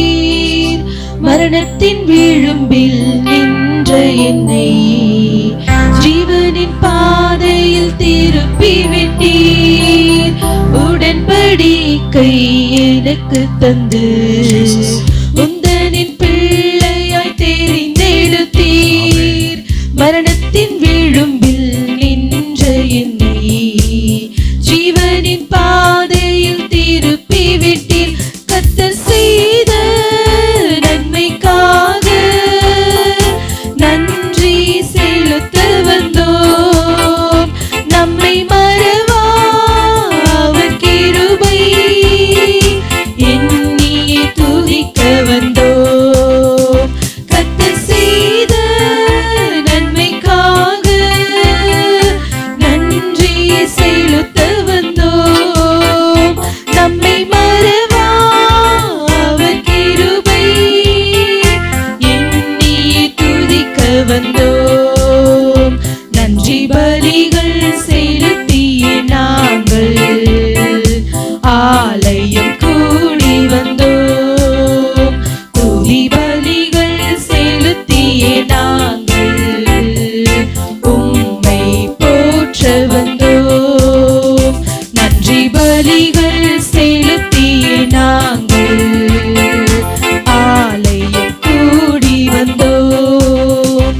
துதி பலிகள் செலுத்திய நாங்கள் உம்மை போற்ற வந்தோம்.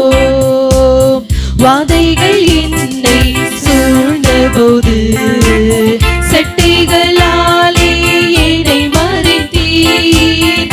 பாதைகள் எல்லாம் காக்கும்படி தூதர்கள் அனுப்பி உதவி செய்தீர். வாதைகள் என்னை சூழ்ந்தபோது செட்டைகளாலே என்னை மறைத்தீர்.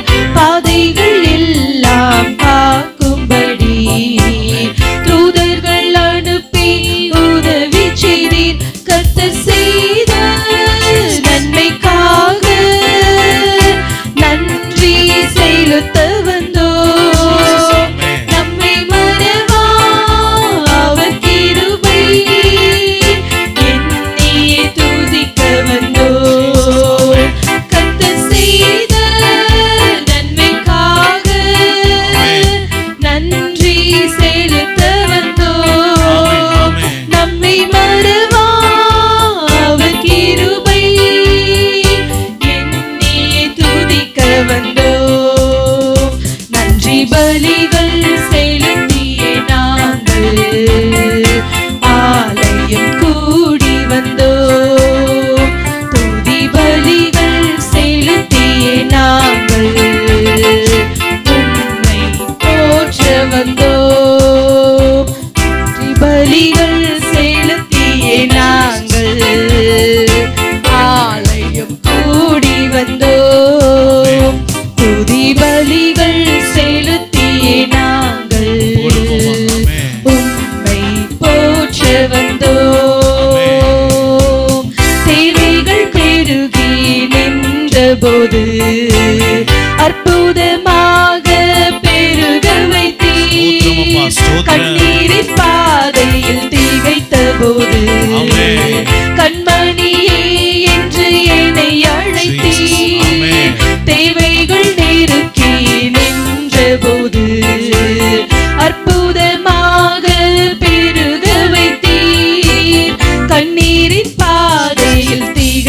போது கண்மணியே என்று என்னை அழைத்தீர். கர்த்தர் செய்த நன்மைக்காக நன்றி செலுத்த வந்தோம்.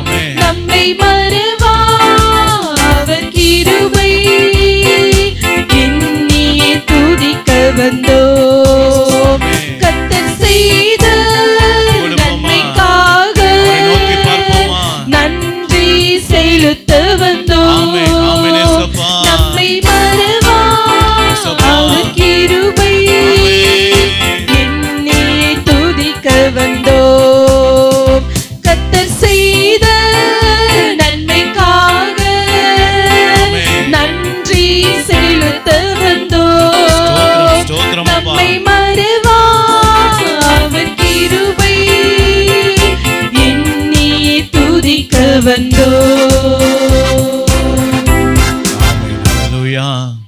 எல்லாரும் அப்படியே கண்களை மூடி செபிப்போமா. ஆமென். ஏசப்பா, இந்த வேளையில் உடைய வார்த்தையை கேட்ட உம்முடைய பிள்ளைகளுடைய வாழ்க்கையில் நீர் கொடுத்த அந்த வாக்கு தத்தத்தின்படியாக கர்த்தாவே உம்முடைய வல்லமையை வெளிப்படுத்துவீராக. என்னுடைய பிள்ளைகளுக்கு வேலைகள் எதுவும் தடைபடாதபடிக்கு கர்த்தர் காத்து கொள்ளுவீராக. அவருடைய காரியங்களை வாய்க்க பண்ணுவீராக. நீர் சொன்னபடி அநேகருடைய இருதயங்களை பிள்ளைகளுக்கு ஏற்றாற் போல சாய பண்ணுவீராக. அநேகர் பிள்ளைகளுக்காக பரிந்து பேசட்டும் அப்பா. அநேக பிள்ளைகளுக்கு ஒத்தாசை செய்ய முடியாது எழும்பட்டும் அப்பா. நன்மை செய்ய முடியாது எழும்பட்டும் அப்பா. நன்மையை பேசக்கூடிய மொர்தகாயை போல சில பிள்ளைகளை எழும்பட்டும் அப்பா. எங்கள் பிள்ளைகளுக்காக பேசக்கூடிய நாவுகளை தாங்கப்பா. நாவுகளை கட்டளையிடுங்க ஏசப்பா. எங்கள் பிள்ளைகளுக்காக கரத்தை நீட்டுகிற கட்டளைகள் இருங்க ஏசப்பா. உடைய வார்த்தையை கட்டளையிடுங்கப்பா. உடைய வல்லமை கட்டளையிடுங்கப்பா. இன்னைக்கு ஒரு அற்புதம் நடக்கட்டும். இன்னைக்கு ஒரு அதிசயம் நடக்கட்டும் அப்பா. நீர் அப்படியே கிருபை செய்தபடியால் நமக்கு நன்றி. உன் நாமத்தை மகிமைப்படுத்தி இருக்கிறபடியால் நன்றி. பெரிய காரியங்களை செய்வதற்காக நன்றி. தொடர்ந்து உடைய காரியங்களோடு இருந்து வழி நடத்தட்டும் இயேசுவின் நாமத்தினாலே. ஆமேன், ஆமேன். நம்ம எல்லாரும் சேர்ந்து சொல்லுவோமா?